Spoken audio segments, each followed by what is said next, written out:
Bueno, hola, buenas tardes a todos. Bienvenidos a esta exposición del ciclo Malvinas del Foro Argentino de Defensa. Permítanme darles la bienvenida a esta nueva exposición.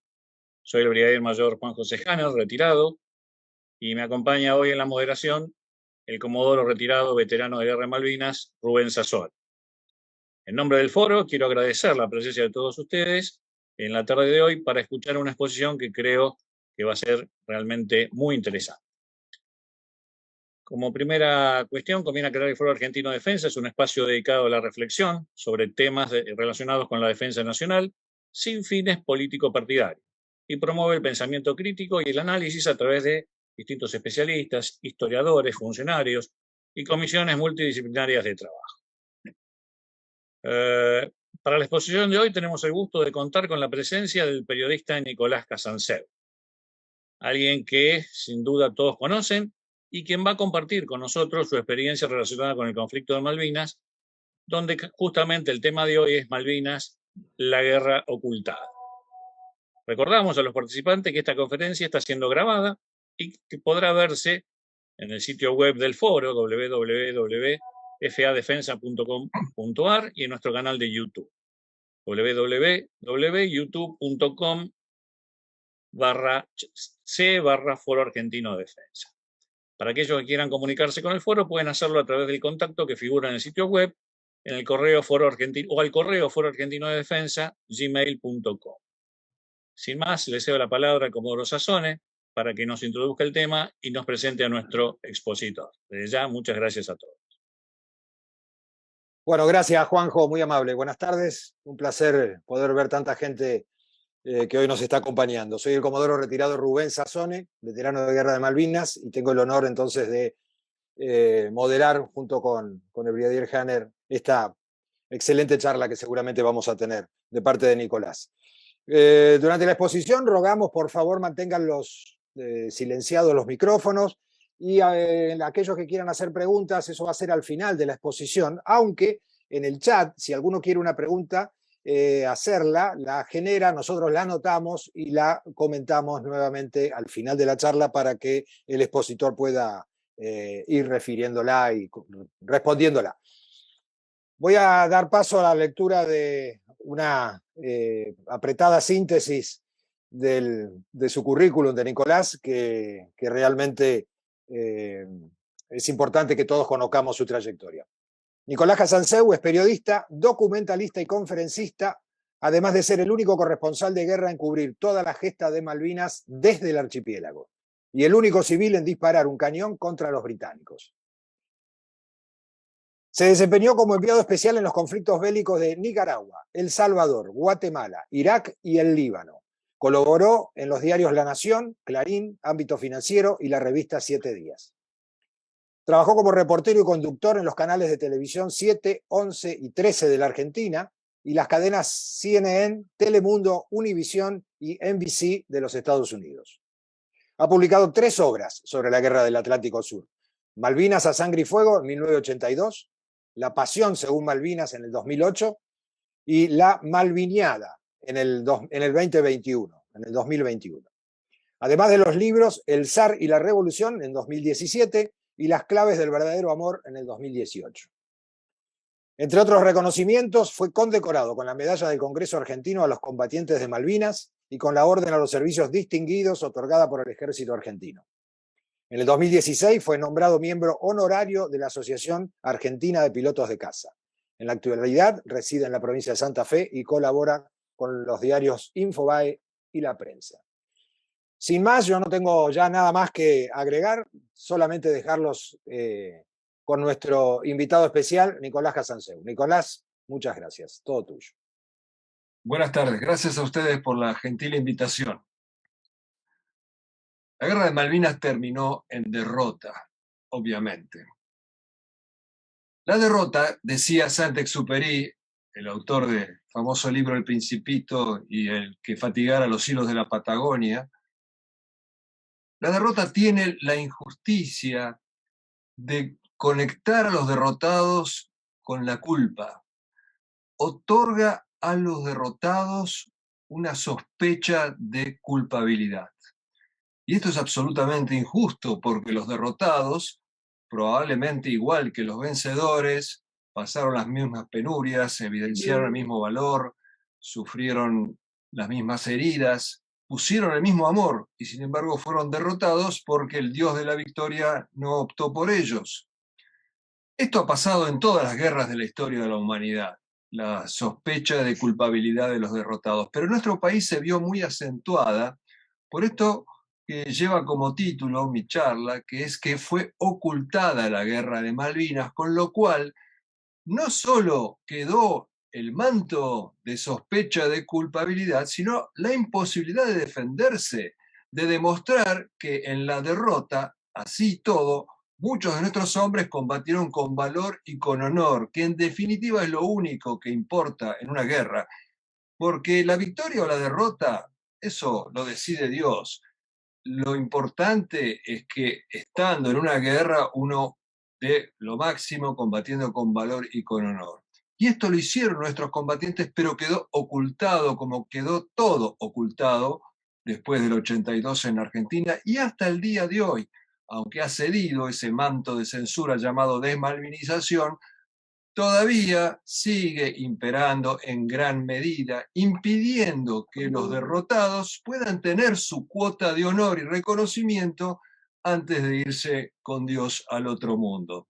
Y esto es una gran injusticia con respecto a los derrotados, con respecto a nuestros combatientes, pero también es una gran injusticia con respecto a la nación, al país, porque la nación necesita el ejemplo de sus héroes, y vaya si los hubo, y muchísimos en Malvinas, para poder seguir existiendo como nación. Y esto tiene una conexión directa con el temario de este foro, el foro de la defensa. Nosotros necesitamos reivindicar a los guerreros de Malvinas contando la verdad pura y dura, no haciendo propaganda, para poder imbuir a nuestra población de la necesidad de la defensa, con este halo de sospecha, de culpabilidad que ha cubierto a todos los protagonistas de la guerra de Malvinas, como una condición inherente a eso, el pueblo argentino ha dejado de tener noción de la necesidad de la defensa.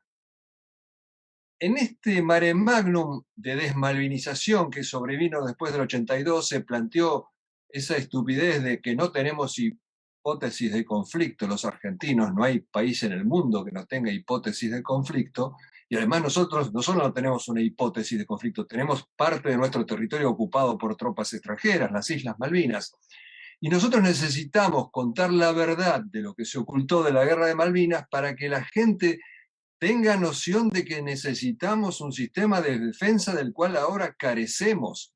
Nosotros tenemos riquezas petrolíferas, acuíferas, territoriales, alimenticias de todo tipo que están en extinción en otros lugares y latitudes del mundo. Y cuando los vengan a buscar en nuestro territorio, no vamos a tener poder de disuasión para impedirlo, que es probablemente lo que hayan tenido en mente muchos políticos. Y esto de que la derrota es una mancha ignominiosa, también, si bien ha existido en todos los lugares y países del mundo, en nuestro país ha sido quizás más acentuada todavía por una serie de factores, entre los cuales uno muy importante es el exitismo obsceno de que siempre hacemos gala nosotros los argentinos. Todo el mundo estuvo de acuerdo con la recuperación de Malvinas, pero como perdimos, todo el mundo le dio la espalda. Yo no tuve nada que ver. Empezando por nuestros políticos. No hubo un solo partido político que no apoyara la recuperación de Malvinas. Inclusive, en persona, Alfonsín, porque ahora se ha puesto de moda decir Alfonsín fue el único que se opuso a esa locura de la guerra de Malvinas. Eso es lisa y llanamente una mentira. Yo los invito a que vayan a los diarios del 4 de abril o que vayan al libro de Armando Alonso Piñeiro, La Guerra de las Malvinas, editorial Planeta, 1992, y van a poder leer esta frase de Alfonsín. Este hecho militar ha sido apoyado por todo el país. Es una reivindicación histórica que comparten en unanimidad todos los argentinos. Lo dijo Alfonsín también. Sin embargo, hoy vemos, por ejemplo, en la columna del domingo del hijo de Tato Bores, que además es muy divertida y muy interesante para leer siempre, pero él machaca cada 2 por 3 que Alfonsín fue el único que se opuso, y así lo dicen políticos como Lustó o políticos como Manes, y eso es una mentira. Porque en ese momento, en el 82, se cayó la grieta que había en ese momento, que era mucho más profunda que la grieta que hay ahora, y todo el mundo apoyó esa recuperación de las Islas Malvinas, que de ninguna manera fue, como se trató y se sigue tratando de imponer, el manotazo de ahogado de un gobierno para salvarse. Esto es una teoría que hace agua por todos los costados, empezando por qué, si realmente era para salvar al régimen militar, ¿cómo es entonces que todos los políticos lo apoyaron? Quiere decir que todos los políticos estaban de acuerdo en salvar al poder militar. Falso de toda falsedad, más allá de que el gobierno militar siguió todavía casi 2 años. Lo que se trata de ocultar aquí, entre muchas otras cosas, es que la guerra la buscó y la provocó y la desató Gran Bretaña. Lo que pasa es que fundamentalmente el propósito de toda guerra no es solamente derrotar al ejército enemigo, entrar a la ciudadela enemiga, hacer arriar la bandera enemiga. El propósito fundamental de toda guerra es poner de rodillas a esa sociedad, a ese pueblo, para que no lo vuelvan a intentar.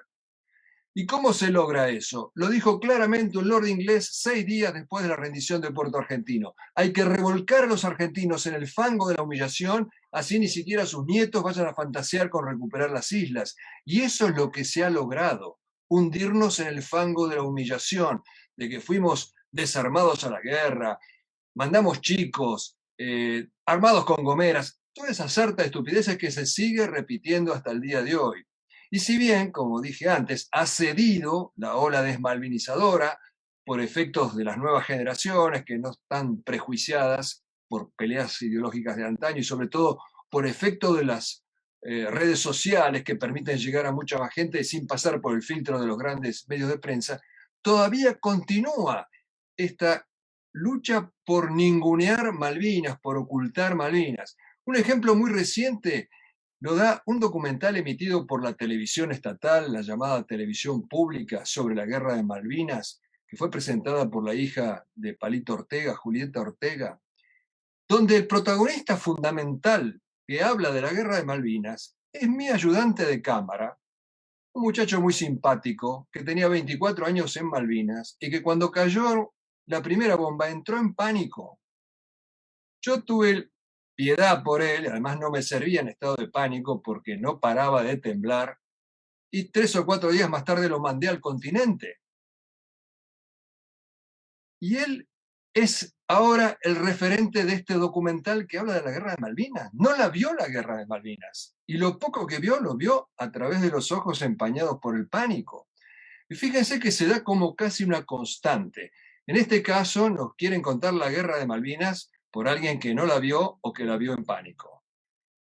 Y el relato fundamental desmalvinizador, la película Iluminados por el Fuego, también es el relato de un hombre que entró en pánico. Edgardo Esteban, un soldado del regimiento del Aerotransportado 4 de artillería, el grupo de artillería del Aerotransportado 4, entró en pánico también, igual que mi ayudante. Cuando cayeron las bombas, le tuvieron lástima a su jefe, lo sacaron de donde estaba, en la trinchera, lo metieron en una casilla del pueblo, o sea que tampoco vio la guerra. Sin embargo, volvió y contó una historia mentirosa, tan mentirosa que no se puede acercar a ninguno de sus camaradas porque literalmente lo molerían a palos, porque él trasladó su propia cobardía a la de sus compañeros, pintándolos como cobardes a ellos, que hasta el informe Rattenbach testimonia que los artilleros combatieron bien. Hay, por supuesto, una gran diferencia entre mi ayudante de cámara, que volvió y no hizo ningún tipo de propaganda ni trató de calumniar a nadie. Porque yo no voy a condenar a nadie que entre en pánico en una situación de peligro. Uno no controla el organismo. He conocido casos de pilotos muy valientes que cumplieron misiones peligrosísimas, pero que en determinada misión su cuerpo no respondió. De ninguna manera voy a juzgar a alguien que entre en pánico por una situación de peligro, pero por eso de ninguna manera equiparo a mi ayudante con Edgardo Esteban. Pero lo que hizo Edgardo Esteban, lo malo que hizo no fue entrar en pánico, fue después volver para contar una historia mentirosa de la Guerra de Malvinas, y ha sido premiado, como todos saben, con todo tipo de beneficios, incluido ahora es el director del Museo Nacional de Malvinas, que más bien sería justo calificarlo el museo, el antimuseo antinacional de Malvinas.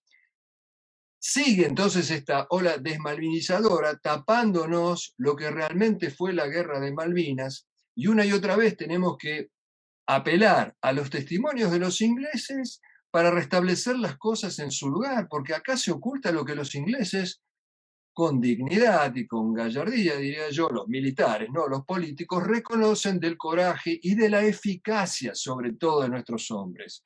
Porque no solamente se reconoce el valor, sino que lo dicen todos, sin excepción, los jefes militares ingleses que estuvieron a un tris de perder la guerra. Con lo cual, se cae una de estas tantas historias falaces de que fuimos a una guerra derrotados de antemano. Primero y principal, nadie nunca está derrotado de antemano en nada, ni en la vida, ni en la guerra, ni en nada. El gran teórico de la guerra, Clausewitz, decía: una guerra no la gana el que tiene más tropas, más tecnología, más armas, la gana el que tiene la voluntad más fuerte. Y de esto dieron clara muestra nuestros pilotos, mostrando que, en muchos casos con aviones anticuados, como tenían la voluntad más fuerte, diezmaron a la flota inglesa. Y esto lo reconoce el enemigo y se desconoce en nuestro país. Se desconoce literalmente, nadie conoce los nombres de los equivalentes de San Martín, Belgrano, Cabral, el Negro Falucho, que así van a ser reconocidos de acá a 100 años si es que la Argentina sigue existiendo como nación. Tenemos que ir una y mil veces a las fuentes inglesas para enterarnos del coraje de nuestros combatientes. Hay un ejemplo que cuenta uno de los combatientes, está en un video, tengo ese video en mi canal de YouTube, que relata un combate en Monte London, en la noche del 10 al 11 de junio. Cuenta este cabo que avanzando en la noche sale de detrás de una roca un soldado argentino, les dice: ¡Hey, hombre! Y les empieza a disparar desde la cintura. Mata al inglés que estaba delante del que relata, de este cabo, y hiere al cabo. El cabo sobrevive a la herida y cuenta que para sacar al soldado argentino de detrás de la roca tuvieron que tirarle con un misil antitanque. Esto lo desconoce la sociedad argentina, esto no se enseña en las escuelas. Yo me crié con las enseñanzas de los hechos heroicos de los héroes de nuestra independencia. Tenemos los equivalentes, pero mucho más cercanos en el tiempo, los tenemos vivos caminando entre nosotros y los ocultan. ¿Los ocultan por qué? Porque el ejemplo de los héroes eleva, y muy probablemente los políticos de toda la haya, sin distinción de partidismos, no toleran que se eleve la vara, porque es mucho más fácil manejar a un pueblo que tiene una vara baja o que tiene como vara a un héroe de pies de barro, como puede ser un deportista o un personaje de la farándula, y no un héroe real. Porque los héroes reales, con el ejemplo de ese heroísmo, conforman una levadura que actúa siempre a lo largo del tiempo y del espacio, elevando a la gente, y sobre todo a los jóvenes. Porque como los jóvenes no están todavía coludidos por el cinismo que afecta a gran parte de los adultos, son materia fértil para enamorarse de esos ejemplos de abnegación, para enamorarse de esos valores eternos, que son los únicos que pueden ser transmitidos justamente con el ejemplo. Los valores eternos no se pueden transmitir con discursos. El joven es refractario a los discursos, hasta probablemente adoptaría una situación contraria al discurso por una cuestión de rebeldía. La única manera de contagiar de valores eternos a los jóvenes es de corazón a corazón, de generación en generación, con el ejemplo de los héroes. Por eso estoy yo muy convencido de que se los oculta. No quieren una población elevada. Y si nosotros seguimos sin esos arquetipos que son el tónico moral de cualquier sociedad, vamos a dejar de existir como nación. Esto no es una utopía. Le ha pasado a muchos países. Hay países que han desaparecido del mapa mundi. No estamos nosotros exentos de desaparecer si seguimos en este declive, del cual sí nos puede sacar el ejemplo de los héroes, de los que practicaron y mostraron los valores eternos: el amor, el valor, la abnegación, la misericordia, todos esos valores sin los cuales no sobrevive una sociedad, y menos una sociedad que ya está en un tobogán hacia abajo como la nuestra. Por eso es tan importante para la defensa del país restaurar, rescatar la verdadera historia de Malvinas. Por supuesto con sus claroscuros. No hay por qué ocultar que hubo también cobardes, hubo gente que claudicó, hubo gente que no cumplió su deber, pero de eso se han hartado los medios y los políticos de hablarnos. Falta la otra parte, la parte que nos han ocultado, y que es la gloria de Malvinas, los hechos heroicos de nuestros combatientes. Una vez que nosotros podamos hacerle llegar a la población esos hechos heroicos, yo estoy seguro que eso se convertiría en una palanca de Arquímedes para revertir la decadencia argentina. Y otros países lo tienen muy claro. Estados Unidos, por ejemplo, nosotros siempre copiamos de los Estados Unidos lo malo y no lo bueno. Los Estados Unidos, cuando hay un héroe de guerra que recibe la máxima condecoración al valor del combate, que sería el equivalente en nuestro caso a la Cruz al Heroico Valor en Combate de la Nación Argentina, lo primero que hacen es sacar a ese combatiente de la línea del frente. Ese hombre no debe morir, debe seguir vivo como ejemplo. Puede seguir en el ejército si quiere, pero ya sin arriesgar la vida. Le dan un plus de $1.000 mensuales de por vida, le dan acceso a proveedurías gratuitas, le dan acceso a vuelos nacionales e internacionales gratuitos. Sus hijos pueden entrar a las escuelas de élite de los Estados Unidos, a las escuelas militares, sin examen de ingreso, y si se les cruza un general, al soldado raso héroe, o se le cruza el presidente de Estados Unidos, el presidente le tiene que hacer la venia al soldado. Así es como se forjan generaciones de nuevos ciudadanos que van a estar de nuevo dispuestos a defender el país. ¿Qué puede haber más ocupado en la tierra que el presidente de los Estados Unidos? Supongo que muy pocas personas o nadie. Sin embargo, en el aniversario del 9/11 de las Torres Gemelas, el presidente de Estados Unidos, cualquiera sea su cara política, se reúne con los bomberos y con los policías que lucharon contra el fuego y el desastre ese el 9/11. Le dedica esas horas porque tiene que asegurarse de que al honrar a esos héroes actuales haya también héroes futuros. Esto es una verdad más vieja que Matusalem. Ya lo decían los antiguos romanos, si vis pacem para bellum, si nosotros queremos la paz, necesitamos prepararnos para la guerra. Las Fuerzas Armadas no son primordialmente para ir a la guerra, todo lo contrario, son para no ir a la guerra, para tener efecto de disuasión. Acá nos han llenado la cabeza con que nunca más iremos por la fuerza contra nadie, siempre por vía de la diplomacia. La diplomacia, lo decía Federico el Grande de Prusia, sin un ejército fuerte atrás, es una orquesta sin instrumentos, es cháchara. Ningún reclamo diplomático nuestro va a ser escuchado, va a ser tomado hasta en sorna, porque tiene sentido un reclamo diplomático cuando uno puede decir, mirá lo que tengo atrás, escúchame, no tenemos nada atrás, estamos de rodillas, y nos olvidamos también de esa otra máxima que dice que un pueblo que no quiere mantener a sus propios soldados termina manteniendo un ejército extranjero. Tenemos la palanca de Arquímedes, que es la historia de nuestros héroes de Malvinas, para insuflarle un nuevo espíritu al país. De nosotros depende, por supuesto que sobre todo del Estado, que esto ocurra o que nos hundamos más y más en la decadencia hasta que dejemos de desaparecer como nación. Porque seamos honestos, hoy existimos como nación solo porque Chile y Brasil no se oponen a que existamos como nación. Si el día de mañana se opusieran, no tenemos manera de impedirlo. Si esto sirve como introducción, les propongo que pasemos a las preguntas o a los improperios que vengan.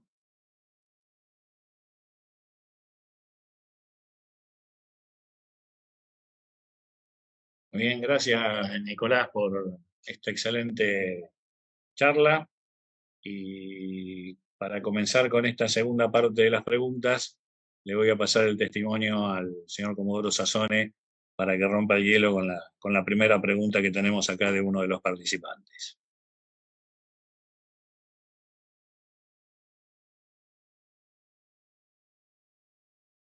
Bueno, si no la hago yo directamente. Acá uno de los participantes nos pregunta. Gracias. En una sí, que en una de las partes de la charla, usted mencionó que la guerra la provocaron los ingleses. Entonces, quisiera conocer un poco más en detalle las causas, el porqué de la afirmación. Primero y principal, los países centrales, los países importantes, no planifican a pocos años vista, planifican a décadas y décadas en adelante. Y los países centrales, Inglaterra y sus aliados, tenían que asegurarse el control del petróleo alrededor de las islas, el cruce interoceánico, porque un barco encallado en el canal de Panamá hace ya intransitable el cruce oceánico más al norte, y sobre todo la proyección a la Antártida, que es el último gran reservorio de agua dulce y de minerales del planeta. Ya lo dijo una vez el coronel Leal, yo lo entrevisté, el que fue el primer argentino en llegar a pie a la Antártida. Él dijo: sin Malvinas no hay Antártida. Necesitaban claramente tener Malvinas como un portaaviones fijo para todos esos proyectos a futuro, geopolíticos, geoestratégicos, geoeconómicos. Entonces, ¿cuál era la manera de montar ahí una base poderosa sin caer en lo que era políticamente incorrecto? Lo único políticamente incorrecto en el siglo XX y en el día de ahora, aunque Putin quiere poner eso a prueba, es la guerra de defensa. Entonces necesitaban un casus belli, una provocación argentina, para después venir a instalar esa base. Miremoslo desde otro ángulo. Los generales y almirantes argentinos iban a ir a la guerra contra Inglaterra o contra toda la OTAN, pero ni en sus peores pesadillas. Los generales y almirantes argentinos no tuvieron el coraje de combatir a la subversión, que había que exterminarla, pero con la ley en la mano, e hicieron la barbaridad que hicieron, e iban a ir a la guerra contra toda la OTAN. Eso es absurdo, se cae de Maduro, que jamás hubieran ido a la guerra. Si no se entiende esto, no se puede entender la guerra de Malvinas. Cayeron en la trampa de que se podía hacer un toco y me voy. Si no se entiende eso, no se puede entender nada de Malvinas. Si uno va a la guerra, el 2 de abril recuperamos Malvinas y el 3, 4, 5 empezamos a mandar oleadas de buques para armar la defensa. No se hizo nada de eso. Cuando el almirante Lombardo recibe la orden de preparar un plan de recuperación de Malvinas, lo cuenta en la entrevista que le hiciera al capitán Sáenz, está en YouTube, la pueden frecuentar quienes quieran. Dice Lombardo: recuperación y defensa, ¿no es cierto? No, defensa no, recuperación solamente. No lo puede entender y entonces vuelve a preguntar: recuperación y defensa, ¿no es cierto? No, defensa no. Ahí está la clave. Lo que cuenta Lombardo es que hubo una reunión en Washington donde estaba Galtieri, acompañado, entre otros generales, por Menéndez, donde se le hizo saber de que Estados Unidos iba a ser neutral, se le dio el famoso guiño del que tanto se ha hablado, de que se podía hacer un toco y me voy, una recuperación incruenta. Por eso muere el capitán Giacchino, porque no había que matar ingleses en esa recuperación de la casa del gobernador. Y después se conversaría, se llegaría a un arreglo, repartiríamos el petróleo y otras cuestiones que le prometieron, y cayeron en esa trampa. Los generales y almirantes argentinos subestimaron a los ingleses. Esta trampa existió a lo largo de la historia de los pueblos, repetida muchísimas veces. Recordemos el acorazado Maine en la guerra de Estados Unidos contra España por el tema de Cuba, y cayeron como chorlitos. Esta es la clave. Inglaterra necesitaba esa guerra, pero además confluían muchos otros intereses, además de la planificación geoestratégica, geoeconómica al futuro. En ese momento, plena Guerra Fría, ya hacía varios años que se había cerrado la única base en el Atlántico Sur, que era la base en Sudáfrica. Necesitaban también una base por el tema de la confrontación con los países del Pacto de Varsovia. Y además, el almirantazgo inglés, que había tenido un enorme poder económico, político, militar durante siglos, veía amenazado ese poder porque la nueva doctrina militar indicaba que no hacían falta más los buques grandes, sino submarinos misilísticos y lanchas rápidas. Y habían empezado a desguazar la gran flota inglesa, inclusive los portaaviones habían sido puestos en venta, los retiraron de la venta para mandarlos a Malvinas. Entonces, ¿qué mejor para el almirantazgo inglés que que una guerra a 14 kilómetros de distancia para determinar que los buques grandes todavía son necesarios. Y otro factor más se suma a que la popularidad de Thatcher había caído a un nivel ínfimo, iba a perder las próximas elecciones, y entonces hacía falta, pensaron ellos, una guerrita rápida, un picnic para recuperar la popularidad de la primera ministra. Todos esos factores confluyeron. Si no se entiende esto, no se puede entender la guerra de Malvinas. Bueno, sí, ahora yo tengo alguna por acá, que eso quizás un poquito, no más doméstica, sino más directa a lo tuyo, Nicolás, allá en las islas. ¿Cuál fue la experiencia más fuerte en las islas? ¿Experiencia de vida, de peligro? Bueno, hay distintas experiencias fuertes. La más fuerte probablemente sea que muera alguien con quien uno ha llegado a trabar algún tipo de amistad, que se traba muy rápido, bajo fuego. Esa es la más fuerte, la más dolorosa. Uno ha compartido charlas, hasta por ahí un picadito de fútbol, y al día siguiente ver muerta a esa persona es lo más fuerte.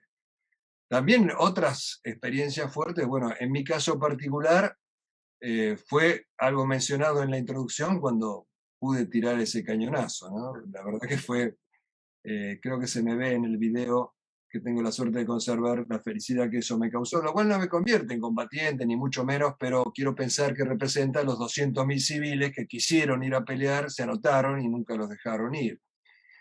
Y también una experiencia muy fuerte en lo personal mío fue irme enterando de lo que estaba haciendo la aviación argentina, masacrando a la flota inglesa. La verdad que era increíble. Bueno, todo el mundo abrió la boca en admiración en ese momento. Nadie podía entender cómo en muchos casos con aviones modelos 50 o 60 estaban diezmando una poderosa flota 30 años superior en tecnología, ¿no? Supliendo esa diferencia de tecnología con pericia y con coraje. Yo honestamente había noches que no me podía dormir imaginando a esos pilotos en esas cabinas tripuladas por el coraje lanzándose al ataque, que muchos de los comentaristas en el mundo calificaron de kamikazes, de suicidas, de que atacaban drogados porque no se podía creer.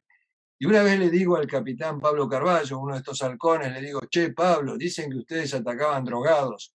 Y saca así con esa vehemencia que lo caracteriza el rosario del pecho y dice, sí, esta era nuestra droga.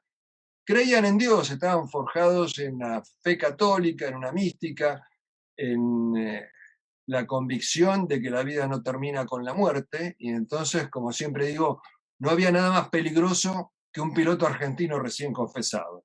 Y yo escribí durante la guerra, en la revista 7 Días, después lo repetí en mi libro y lo sigo sosteniendo, que yo escribí esto durante la guerra, bajo la influencia fuerte, ¿no? de esas imágenes de nuestros pilotos, que todo argentino que se cruce con un piloto tiene que poner rodilla en tierra.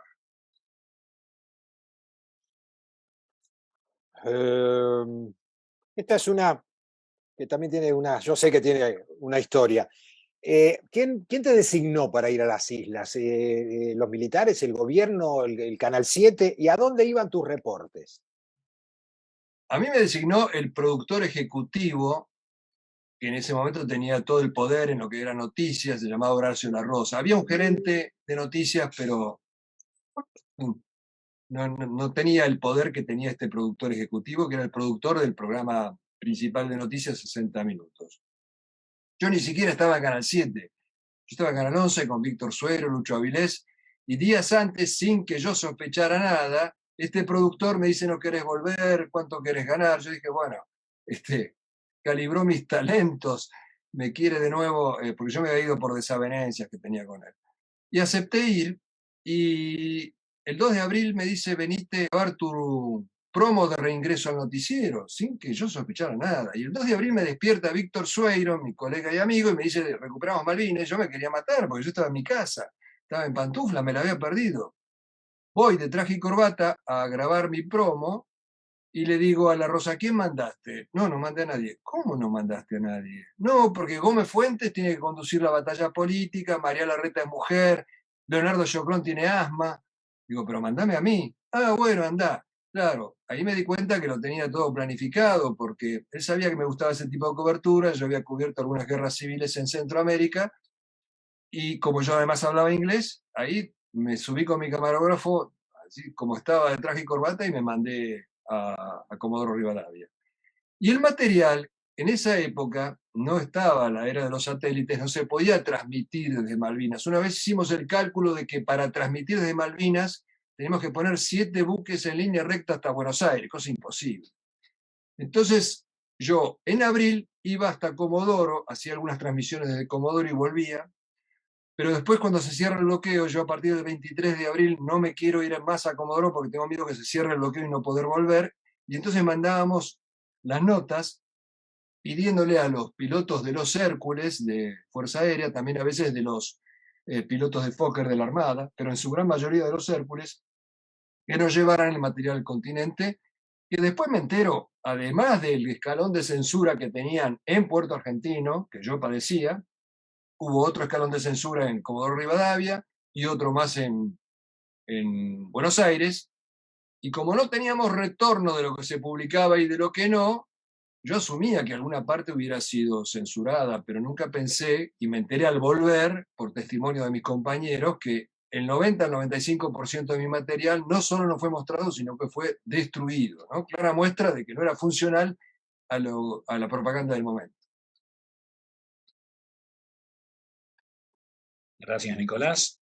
Te traslado otra de las preguntas que nos hicieron, y acá quieren saber si, además de tu actividad en la isla junto con la gente que te acompañó de tu equipo, hubo otros corresponsales que siguió las actividades de las otras áreas, como puede ser las bases continentales, los buques, o si hubo algún otro corresponsal como vos que desarrolló esta actividad en alguno de esos otros lugares.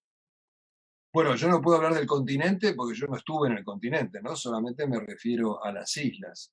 Pasó una cosa curiosa. En abril entraban bandadas de periodistas, hacían sus notas y se volvían en el mismo avión. No querían quedarse. Yo fui testigo de cómo el general Menéndez le decía al corresponsal de guerra, con carnet y todo, yo no tenía ningún tipo de carnet, Corbellini Rosende, corresponsal de guerra de la Nación, que se quede, que le daba alojamiento, etc.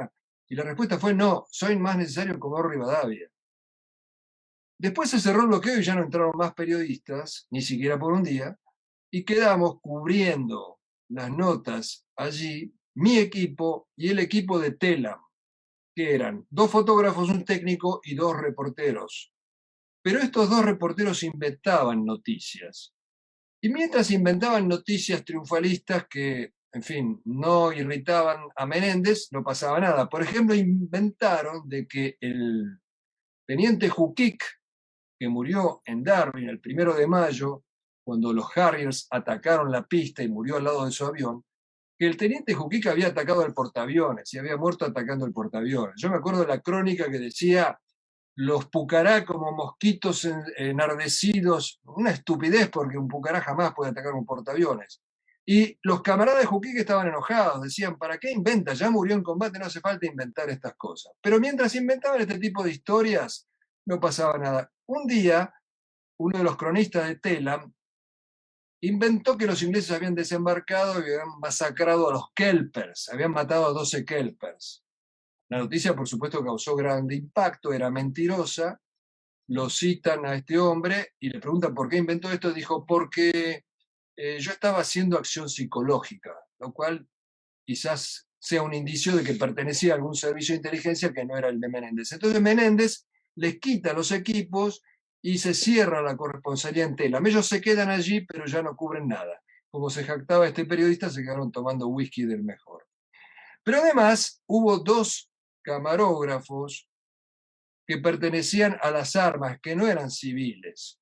Uno de ellos era Ries Centeno, que solamente filmaba para la Armada, era un teniente de fragata que había sido productor en Canal 13 de un programa muy visto, La aventura del hombre, y había vuelto a enrolarse para cubrir solamente cosas para la Armada. Y había un camarógrafo del Servicio de Inteligencia de Ejército, Eduardo Rotondo, que cubría solamente para Ejército. Pero eran miembros de las Fuerzas Armadas, no eran civiles, no eran periodistas, eran espías.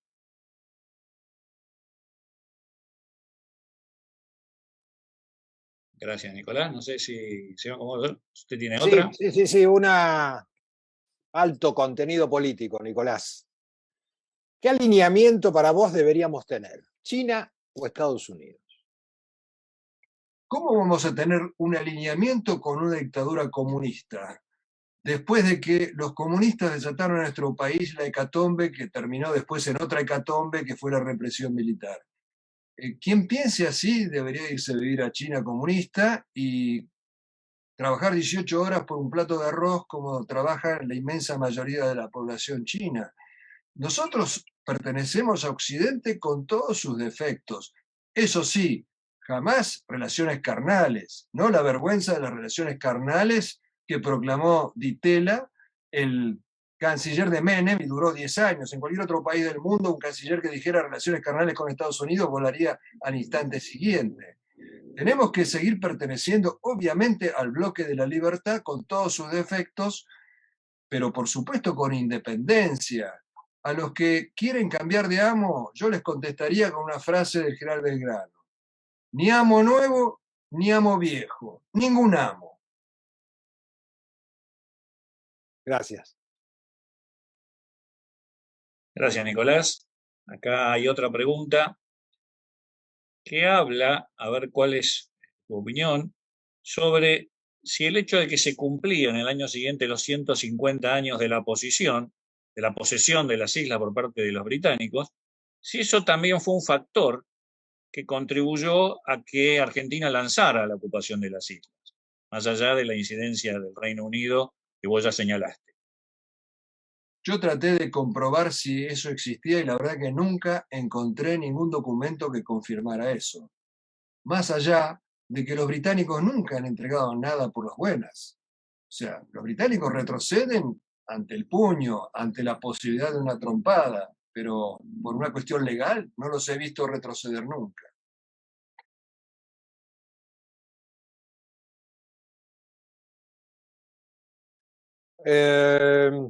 Acá nos trasladaron otra pregunta, yo voy a trasladarte otra pregunta. Si tenés, a través de tus contactos, alguna información adicional sobre que confirme daños al Invencible, al portaaviones. No tengo nada en especial, pero las cartas están sobre la mesa. Está, primero y principal, el testimonio de los pilotos. Yo los invito, no porque sea mi canal de YouTube, pero está el testimonio de Ureta y de Isaac, y el que escuche esos testimonios no le va a quedar ninguna duda de que atacaron al Invencible. Además de otras pruebas que nosotros presenciamos en Malvinas el día siguiente al 30 de mayo, el día del ataque, los radaristas nos decían que se había reducido en un 50% el tráfico aéreo de Harriers. Obviamente porque el portaaviones en ese momento no estaba en condiciones de seguir operando. El hecho de que el portaaviones haya sido escondido y haya regresado un mes y medio después de que el resto de la flota y refaccionado según hay testimonios de ello. Y además hay testimonios sueltos, como por ejemplo del príncipe Andrés. El príncipe Andrés en 2 ocasiones habla de un ataque y él viajaba en el portaaviones Invencibles. En el primero habla de que estaba con el cubo mágico jugando con un amigo y se tuvieron que meter debajo de la cama. Y el otro testimonio es hace poco cuando a él lo enjuician por una cuestión de corrupción de menores. Él aduce que no puede ir a una,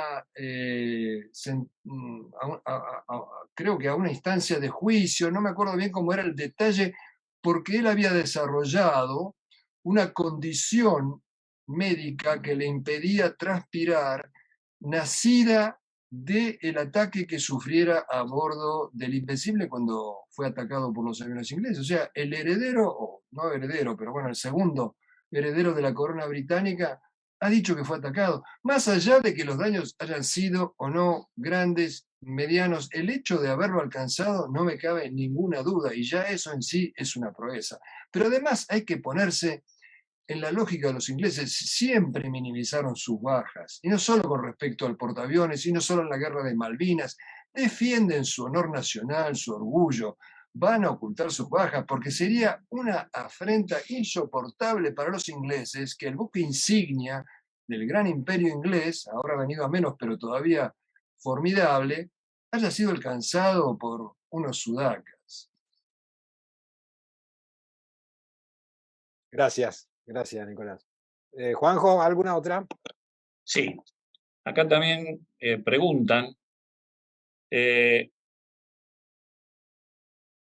durante el conflicto hubo varios movimientos para enviar ayuda a las islas, y acá uno de los presentes tiene conocimiento de que desde Lima, Perú, también habrían mandado ayudas, entiendo que debe ser comida, ropa y cosas de ese tipo, a las islas. Si usted tuvo conocimiento de esos envíos y si eso de alguna manera fue recibido, usted tiene conocimiento de si eso llegó ahí a las islas.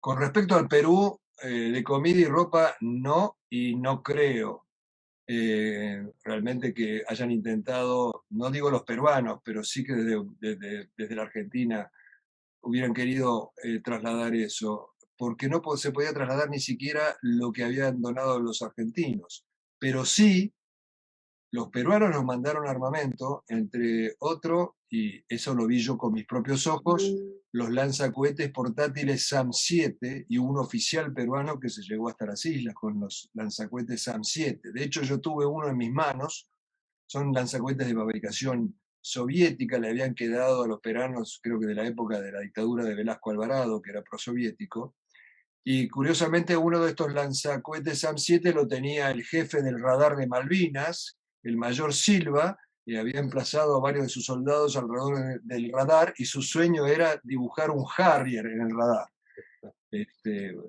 tumbándolo con el SAM-7. Con respecto a la ayuda que el pueblo argentino en masa estuvo juntando y enviando, porque la gente cosía, tejía, cocinaba, donaba, todo eso fue a parar a Comodoro Rivadavia, y como la flota de mar no participó de la guerra, y los buques mercantes, si bien muchos de ellos se jugaron ya después, era obvio que no podían transportar desde el continente nada a las islas, no había manera de llevar eso, todo eso quedó en Comodoro Rivadavia. Lo poco que llegaba lo traían los aviones Hércules, que tenían como prioridad traer lo que los generales no habían mandado en su primer momento, como es armamento, medicamentos, municiones, y no cabía mucho más en un Hércules. Tuvieron que traer los cañones de 155, esos cañones enormes que ocupaban casi toda la superficie del Hércules. Lo que sí trajeron, y eso fue de muchísima importancia para la moral de la gente, son las sacas de correo. O sea, en ese momento todo el mundo escribía cartas, inclusive en las escuelas, los alumnos escribían carta a un soldado X, y esas cartas se repartían entre los soldados las contestaban, y eso fue un gran aliciente para la moral de los soldados. Gracias, Nicolás. Acá hay otra pregunta respecto de los archivos, de todo ese material que ustedes recogieron de las islas. Si queda algo de ese material o si se puede acceder o cuál es la situación de ese material. Lo único que queda es lo que llegó a salir al aire, porque eso se puede sacar, y de hecho la TV pública lo ha estado poniendo en las redes, inclusive tengo entendido que hasta lo comercializa. Pero eso es una parte ínfima, como les decía, probablemente será un 5% de lo que nosotros grabamos. Lo demás ha desaparecido lisa y llanamente, ni siquiera lo han vendido, porque si lo hubieran vendido hubiera aflorado en algún lado. Hace un tiempo el diario Clarín hizo una investigación sobre el tema y llegó a la conclusión de que faltan 100 horas de grabación nuestras. Gracias. Acá tenemos otra pregunta que habla de ¿cómo fue tu regreso? ¿Cómo te diste cuenta que ya era hora de volver? ¿Y cómo fue eso de subirse justo al último Hércules que partía de las islas antes de que finalizara el conflicto? El día 13, cuando yo me entero de la decisión de Menéndez de rendirse, porque hablé con la gente de inteligencia de Fuerza Aérea que estaba muy bien informada al respecto, nuestra primera reacción con mi camarógrafo fue no rendirnos, o sea, queremos zafar, ¿no?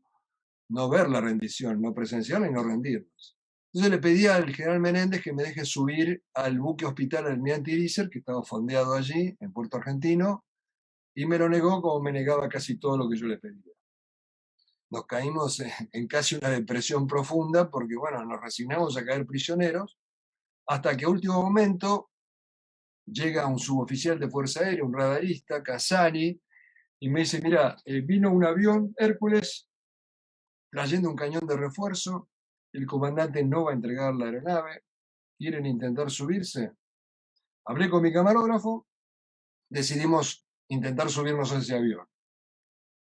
Le propuse a la gente de Telam, que no estaba trabajando, pero que seguía ahí, si querían venir, me dijeron que sí, y después no aparecieron por el aeropuerto. Mi sensor, un capitán que me hacía la vida imposible, me dice, ¿me llevas la valija a mi mujer? Porque si no va a caer en manos de los ingleses.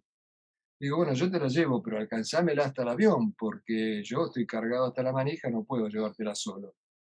Nos fuimos al aeropuerto y el capitán este nunca apareció con la valija de a su mujer porque el aeropuerto ya era un infierno, ya estaban las bengalas inglesas iluminando el cielo, la artillería inglesa estaba arreglando la pista, o sea, tratando de pegar a la pista, había patrullas aéreas de combate de Harriers encima nuestro.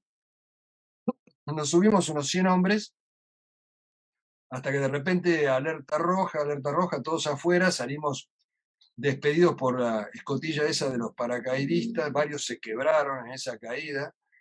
Nos quedamos un par de horas entre las rocas con las bengalas inglesas iluminando cada tanto el cielo, hasta que el comandante dijo, bueno, yo me voy sí o sí, y ahí de 100 nos habremos subido unos 60, los demás prefirieron caer prisioneros, y el avión, en vez de despegar para arriba, despegó para abajo, se pegó al mar, y volamos con el limpiaparabrisas limpiando la espuma del mar, 2 horas seguidas, a oscuras, rezando todos los Padres Nuestros que entran en 2 horas, y hasta que se prendió la luz habíamos salido de la zona de peligro. Dijeron que nos habían dado, que había habido una señal de que nos habían tirado con un misil, obviamente no le pegaron.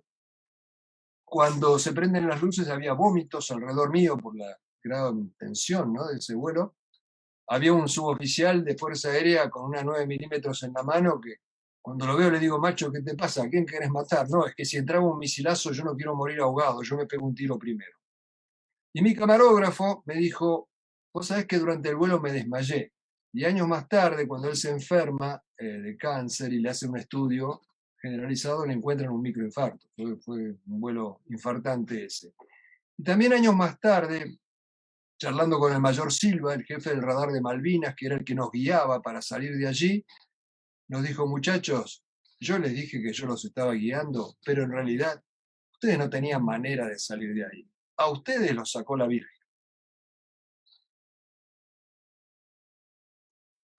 Gracias, Nicolás. No sé si, señor Comodoro, usted tiene otra pregunta.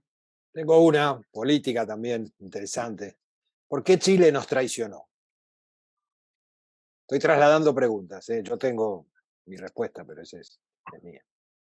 ¿Quién traiciona? ¿Traiciona al amigo? El enemigo no traiciona. Nosotros, lamentablemente, fuimos enemigos de Chile durante más de 100 años por cuestiones limítrofes, que además esas cuestiones limítrofes nosotros aceptábamos que los árbitros fueran la corona inglesa.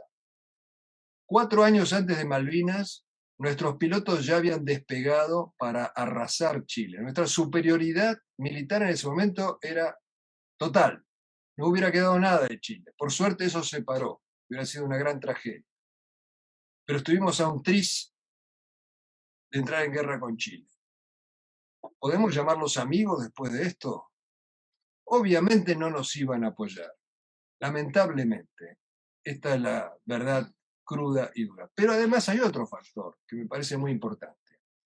Quien ayudó a Inglaterra no fue el pueblo de Chile, fue la dictadura de Pinochet, y yo me resisto a decretar que son responsables de los hechos de los dictadores sus pueblos que no opinan al respecto. De hecho, Inglaterra le pagó a su aliado Pinochet como le paga a todos sus aliados. Cuando Pinochet fue a tratarse de una dolencia que tenía Inglaterra, en Inglaterra lo metieron preso.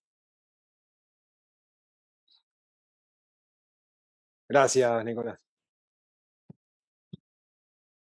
Bien, acá hago la última pregunta, no sé si queda alguna más. Y acá lo que quieren saber es si usted tuvo oportunidad o tiene conocimiento de cuáles fueron los ataques de la aviación sobre las islas, aparte de las que hicieron el 13 de junio. La aviación argentina, que yo sepa, siempre trató de buscar los blancos, supongo que más rentables, que eran las fragatas, ¿no? Los buques de la flota inglesa. No tengo conocimiento de otro ataque en tierra que el del 13 de junio, que estuvo a punto de terminar con la vida de Jeremy Moore, nada menos.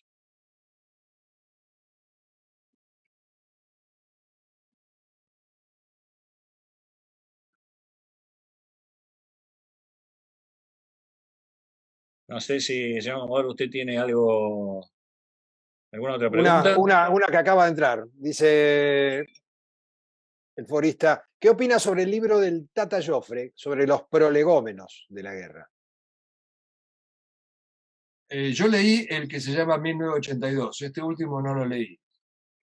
La verdad que me decepcionó mucho el Tata Joffre, porque el Tata Joffre tiene buenos libros en lo que tiene que ver con la guerra antisubversiva, bueno, el hecho de haber sido jefe de los espías durante un tiempo, durante el gobierno de Menem, le permitió fotocopiar muchísimo material de la Secretaría de Informaciones del Estado. Pero en cuanto a Malvinas, él tiene una posición pro-norteamericana, lamentablemente. De hecho, ese libro, 1982, lo presenta junto con un ex embajador norteamericano. El libro se llama La guerra de Malvinas Falklands. Ningún argentino realmente pondría en su título Malvinas Falklands. Habla de la invasión argentina a Malvinas y toda una serie de cosas que lo muestran en una posición decididamente pro-norteamericana en el tema del conflicto de Malvinas. Muy bien, muchísimas gracias, Nicolás. Acá hay otra pregunta de si usted tuvo o vos tuviste conocimiento de ayuda de la República de Bolivia a los argentinos durante el conflicto. Como tal, no, pero sí 20.000 bolivianos se anotaron de voluntarios para ir a pelear en Malvinas. Y ni hablar de, bueno, de los voluntarios de Perú, de muchos países latinoamericanos, en España, bueno, hasta hubo haces de la aviación de Israel que propusieron ir a pelear en Malvinas, que el mundo en ese momento tenía bien claro que era David contra Goliat, era una causa justa.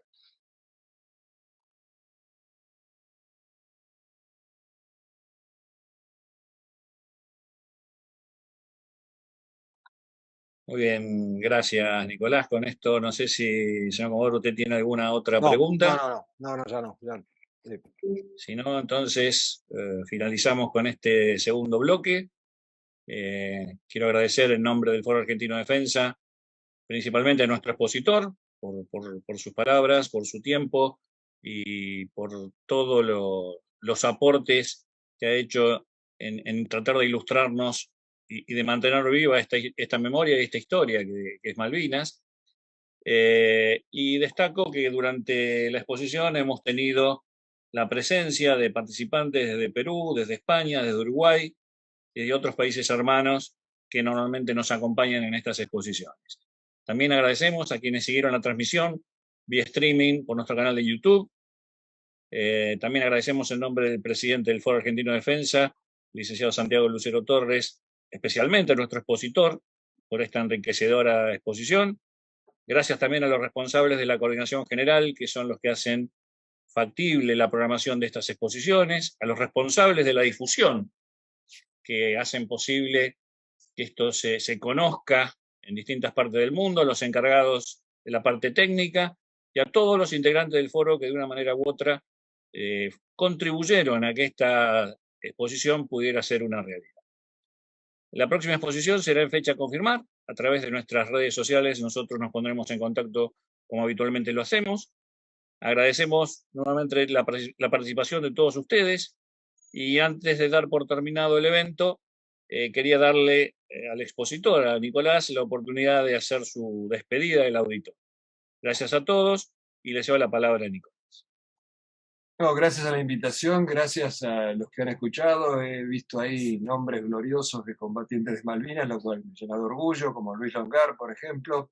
Un abrazo para él y para todos que me han escuchado y mi respeto a los bravos de Malvinas y la esperanza de que aún en vida sean reconocidos como lo merecen. Yo medio en broma, medio en serio, les digo a los veteranos que tienen que hacer yoga, reiki, gimnasia, caminata y dieta para llegar al 50 aniversario de Malvinas.